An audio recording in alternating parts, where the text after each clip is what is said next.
Survei politik menyesatkan. Survei itu bayaran. Survei penggiring opini.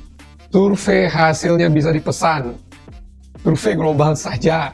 Ini lembaga survei global namanya. Iya, nggak usah kita pakai lembaga survei kabupaten bla bla bla segala macam, nggak usah pak. Yang real aja kita bicara sekarang. Survei politik adalah berkah dari kemajuan ilmu pengetahuan untuk kehidupan demokrasi kita.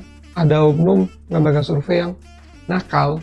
Apakah hasil survei digunakan untuk menggiring kemenangan politik suatu kelompok? Lembaga survei itu bayaran. Nah, ini lebih sensitif pertanyaan.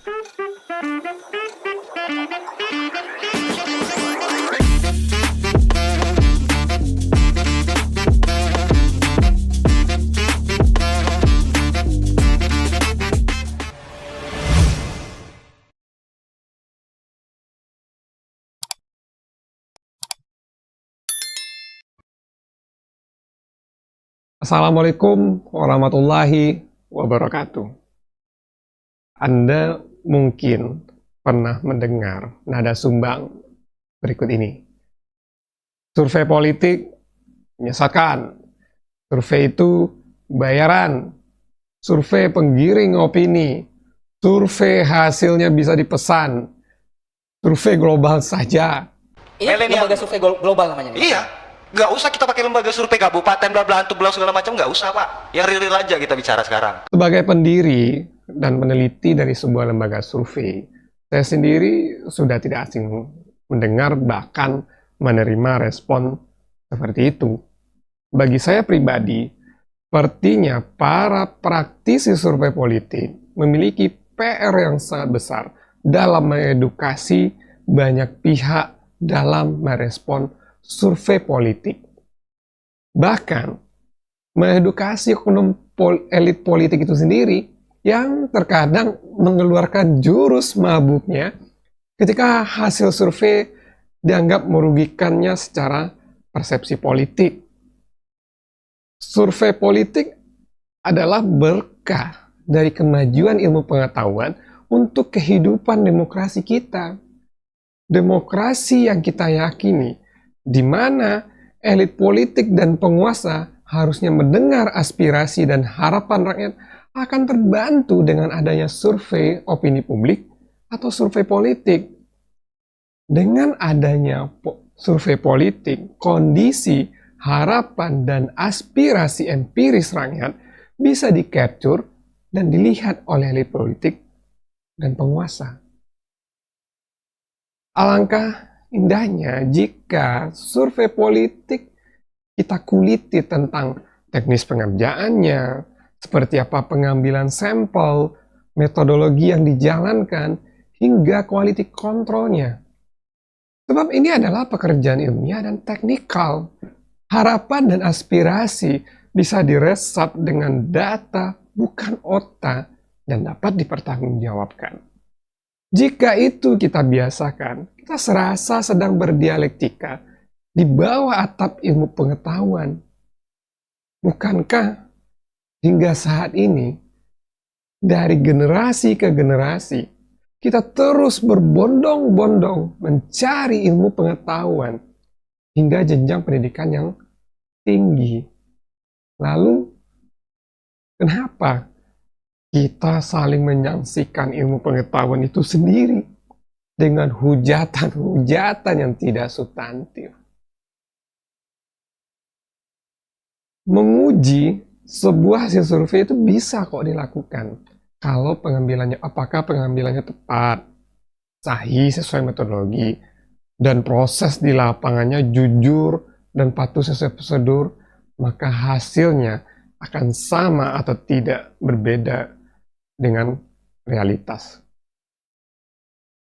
Jadi, kami dalam melakukan survei harus taat azas dan prosedur dari metodologi yang digunakan. Tetapi, saya secara pribadi tidak juga menutup mata bahwa ada oknum lembaga survei yang memang berjalan tidak sesuai kaidah-kaidah yang seharusnya.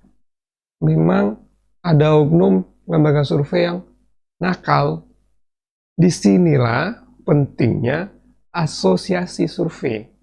Seperti tempat lembaga kami, Polstra Research and Consulting, ikut ada di dalamnya, yaitu Perhimpunan Survei Opini Publik Indonesia atau disingkat Persepi. Dengan tergabung di Persepi, kami merasa bertambahlah beban kami untuk semakin mempertanggungjawabkan hasil survei.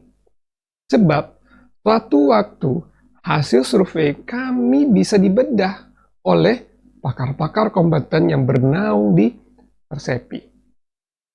Di beberapa musim pemilu tercatat ada beberapa lembaga survei yang dikeluarkan dari Persepi. Sebab mereka terbukti pelaksanaan survei politiknya melanggar kaidah-kaidah metodologi atau syarat dengan kepentingan menyesatkan. Sanksi sosialnya cukup tinggi. Soal apakah hasil survei digunakan untuk menggiring kemenangan politik suatu kelompok tidak sepenuhnya benar. Dikatakan misalnya bahwa prediksi hasil pemilu dari hasil survei tersebut mempengaruhi pilihan masyarakat terhadap partai politik atau kontestan politik dalam pemilu aktual. Argumen ini biasa disebut sebagai argumen bandwagon effect. Inti argumen ini adalah bahwa seorang pemilih akan memilih sebuah partai politik atau kontestan politik karena partai atau kontestan tersebut diopinikan akan memenangkan pemilu. Pemilih hanya ikut saja pada pilihan yang diopinikan akan menang, sebab buat apa memilih partai yang diopinikan kemungkinan besar akan kalah.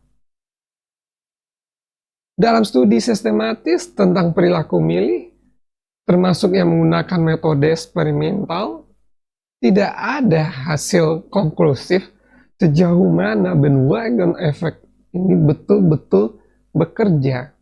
Kalaupun katakanlah ada pengaruh, menurut temuan sebuah eksperimen, bandwagon effect itu tidak bekerja bukan dengan membuat pendukung sebuah partai atau calon memindahkan dukungannya kepada partai atau calon yang diopinikan akan menang dalam pemilu, melainkan berubah menjadi absen dalam pemilu. Hasil survei mendorong pemilih menjadi pesimis akhirnya ketika partai atau calonnya diopinikan akan kalah, sehingga ia merasa tidak ada gunanya ikut serta dalam pemilu.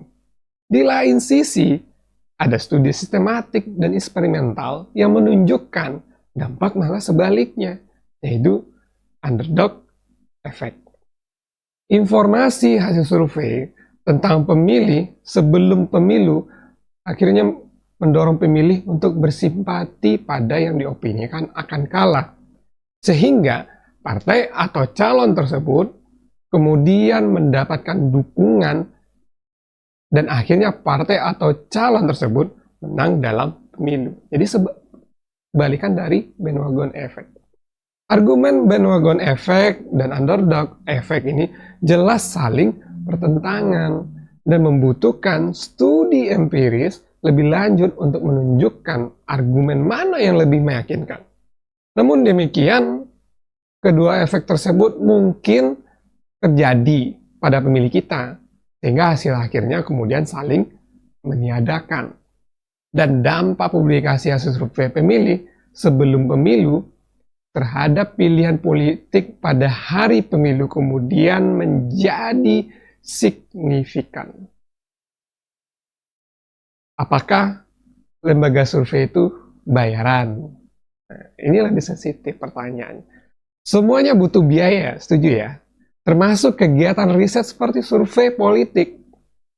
Dalam satu kali survei saja, ada puluhan hingga ratusan enumerator yang bertugas mengumpulkan data dengan cara mewawancara tatap muka secara langsung kepada responden yang terpilih. Kerja para enumerator ini cukup pelik dan kompleks. Mereka harus disiplin mengikuti aturan kerja metodologi.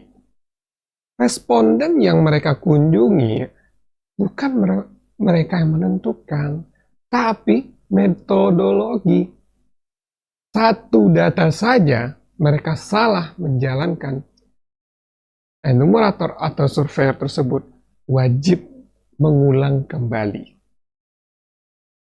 So, menurut Anda, apakah layak gratisan mereka? Jika ada yang mau menjalankan ribetnya metodologi ini di lapangan secara gratis, kami akan prioritaskan Anda untuk kami libatkan ketika kami menjalankan survei opini publik atau survei politik. Belum lagi dalam menjaga kualitas riset, kami melakukan secara berlapis.